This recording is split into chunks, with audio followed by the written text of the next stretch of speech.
welcome to the Paper Snob. This is Tara. Today I am working on Scraplift Crafternoon, but this is a special edition of Scraplift Crafternoon because today the Scraplift Crafternoon tribe is also celebrating the person who we are scraplifting's 1,000 subscriber hop. Wanted to tell you congratulations again, Brianna, and I am so proud of all the work that you have done to get this milestone on your YouTube channel. So she is a friend of all of ours, and we are going to be scraplifting this gorgeous layout up here. I'll get that up there in the corner for you, and I will have all of her information in the description box below. So I would love it if you would go ahead and check out her channel and her Instagram and leave her some love. This is a gorgeous layout. She has asked us to scraplift her, and if we can, to do a monochromatic layout. So what I have here for you on my desktop is I have my title. She used a beautiful wood veneer title, but I have been trying to use up these letters this month. I know we've just barely started April, but this stack of letters is quite a pain in the neck because they won't stay on the backing. And so my goal is to not put them away at the end of May. They are technically in my counterfeit kit, but I'm not using my counterfeit kit for this scrap lift. So I have my photo to go with the title, and I have some miscellaneous stuff going on here. Some burlap. She had ribbon in her layout. I am not going to be using ribbon. I'm going to try to use this. A film strip. She had two, so I'm going to be trimming that one down.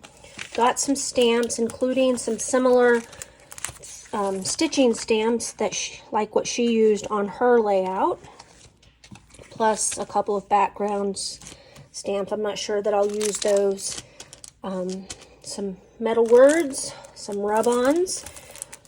Most of my product is from 49 and Market. This is the rub-ons. I'm probably going to use this and this.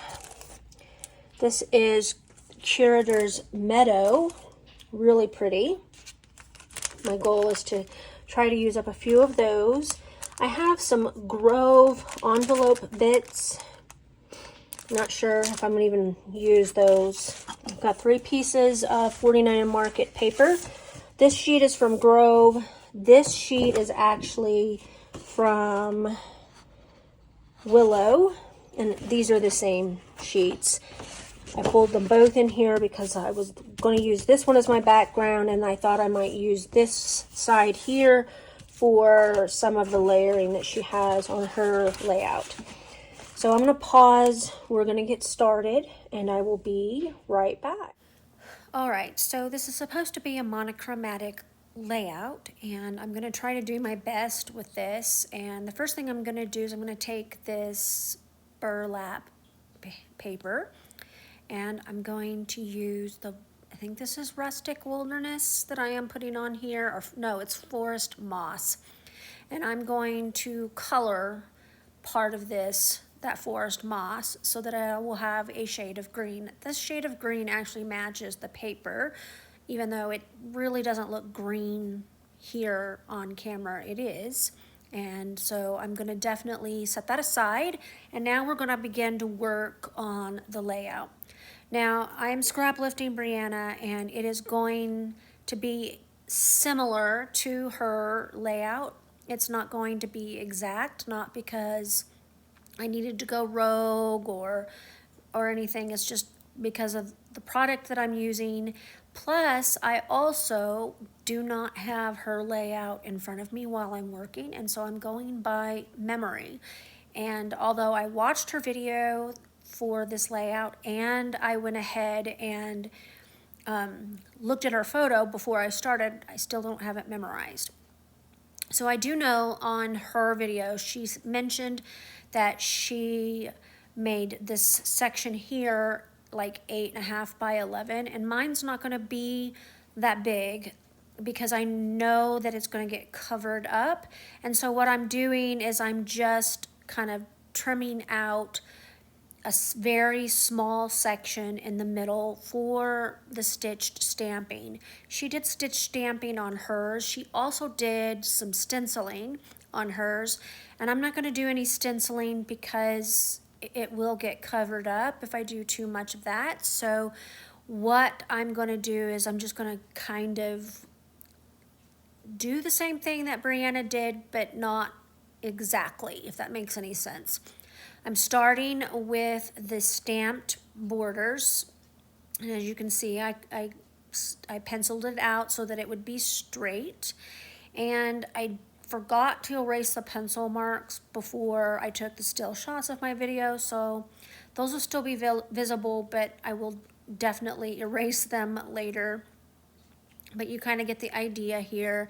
I'm using a couple of these Tim Holtz stamps just to get that stitched look that Brianna had on her layout. These are a favorite set of stamps, and I'm pretty sure that I actually have the Amazon set that Brianna used in her layout, but these were the very front ones in my stack of stamps I need to put away in my organization, which I have not done for months. So they're just in a bin, kind of thrown there, and they were in the front. So I didn't dig through the bin to look for the other ones.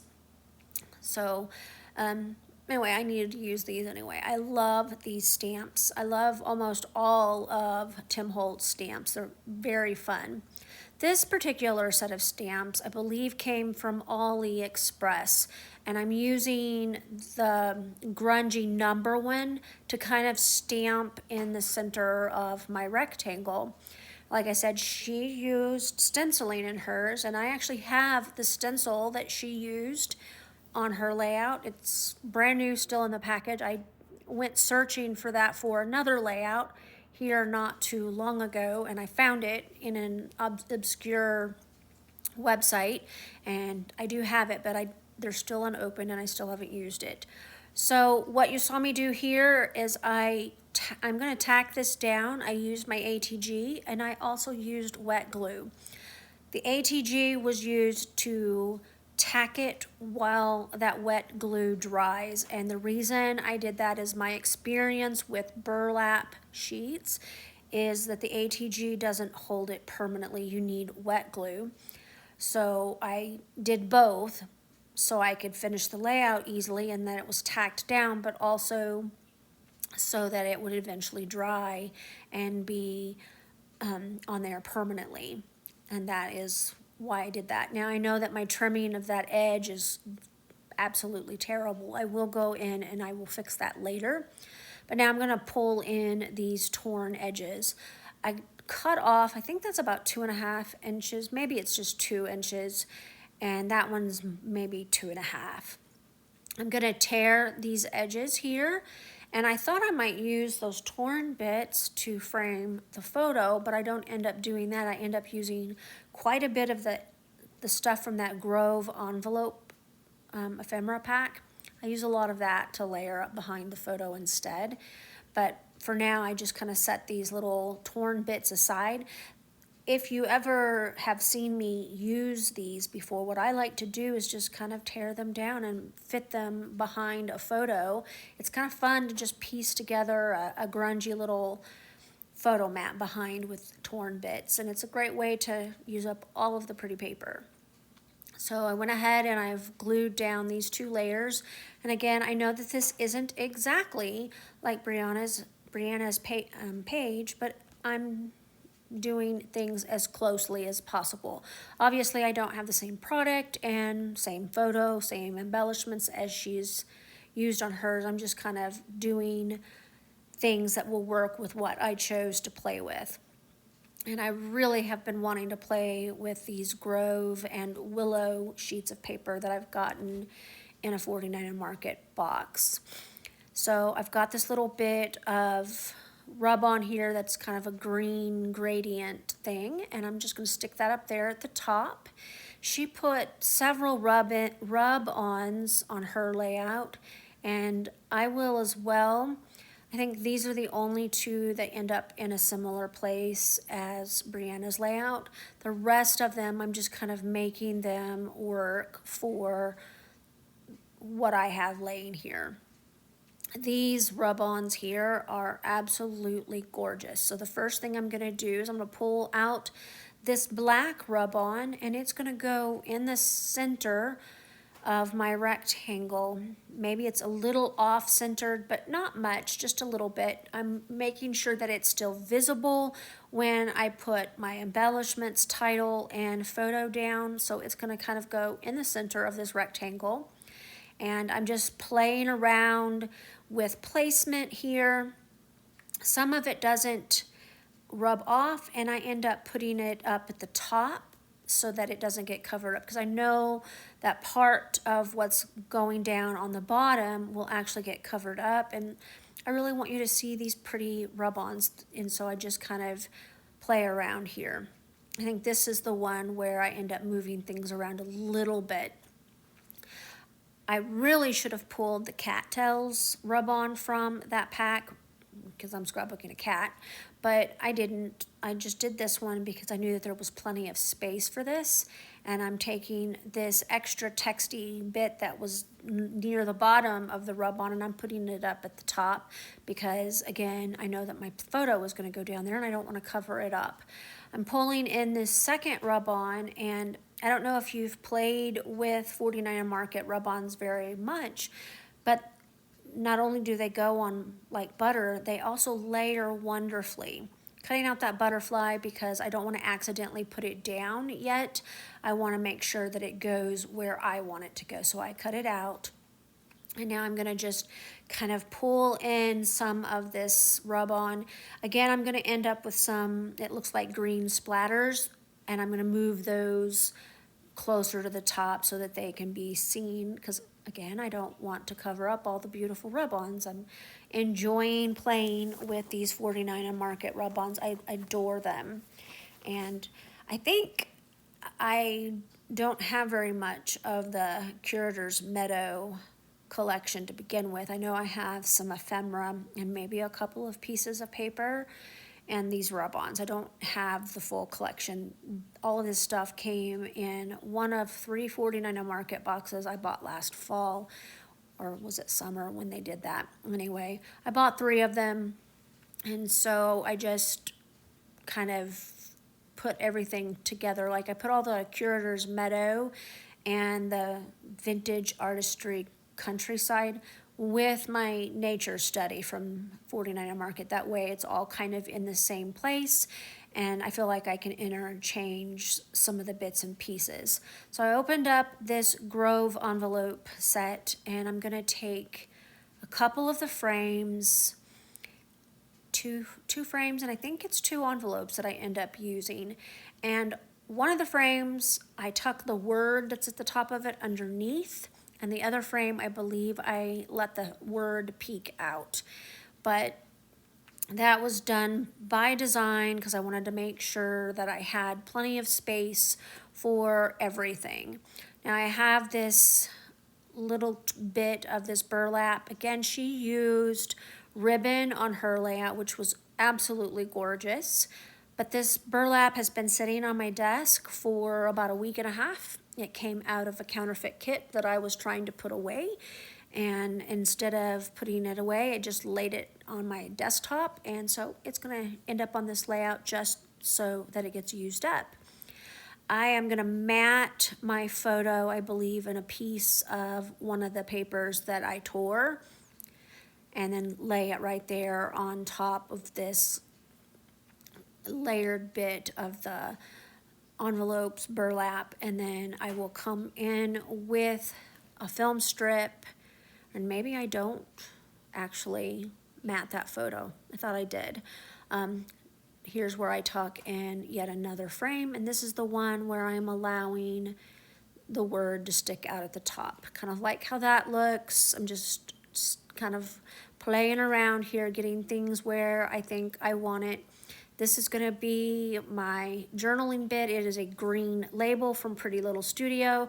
It's another item that has been sitting on my desk for some time. It had 6, I think, on the little page, and this is the last of the 6, and they were various colors. This little bag of hearts came from Freckled Fawn. They were also in a counterfeit kit. I don't remember which one, but I'm pulling the green ones out to use on this layout, at least a few of the green ones. There's an awful lot of pink in there, and of course there is absolutely no pink on this layout. Maybe a little bit in that quilt that my kitty cat is laying on, but as far as the product I'm using, there's no pink. And here's where I've decided I'm going to mat this photo. And I cut a 3 1/4 by 4 1/4 photo mat out of this. I scuff up the edge and I go ahead and mat my photo. All right, once I get that cut, I'm gonna go ahead and grab my distress tool. I'm gonna distress all 4 sides, and then I'll take the leftover ink on my handle here on the sponge that goes at the bottom of my ink pad, and I'm just going to ink up these edges a little bit, and then I'm going to adhere the photo to it. I think I intended to use the darker side, but ended up using that lighter side instead so that you could see the inking a little bit better. I am pretty happy with how this looks so far, and now I'm gonna go ahead and grab some other product to put on here. So I paused the camera a little bit so I could glue everything down except for my title. And I went ahead and I took that film strip and I trimmed it down, not in half. I left 3 and 2. She used 2 smaller film strips, but I definitely wanted to use the one and just cut it in half. And so now I'm going to go ahead and glue down the strip and the title onto my layout. After I glued everything down, I did take the time and pull out 3 different colors of green ink. 2 of them were Distress Oxide, I believe, Pilled Paint, and Mowed Lawn. The third one was it's a Prima like Color and Bloom spray, and I used that one as well as my favorite white linen from Delusions ink spray to put splatters. I know you can't really see them real well right now, but when you see the close-ups at the end of the video, you'll be able to see all those beautiful splatters that I put on there. I don't remember if Brianna put splatters on hers or not, but they're on my layout, and I just love doing that with layouts like this. It just adds a little bit of pop of color and some dimension and texture that it didn't have before. So I'm pretty happy with the way this looks so far. All right, I got my layout completely finished. I'm quite happy with the way that this scrap lift turned out. It looks like Brianna's layout, but still has my spin on it, which makes me happy. Make sure that you check my description box below for the link for Brianna's hop. She is hosting a giveaway for her hop, so make sure you head over there, watch her video, and see what it is that she has to offer as a giveaway. Follow her directions. Leave her some love. She is an amazing, kind, wonderful creator, and I just love her to death. Also, make sure that you check that description box below for the playlist for Scraplift Crafternoon and see what everybody else did with this. I hope that you guys have a great Sunday, and I hope that you guys have a great week. Bye.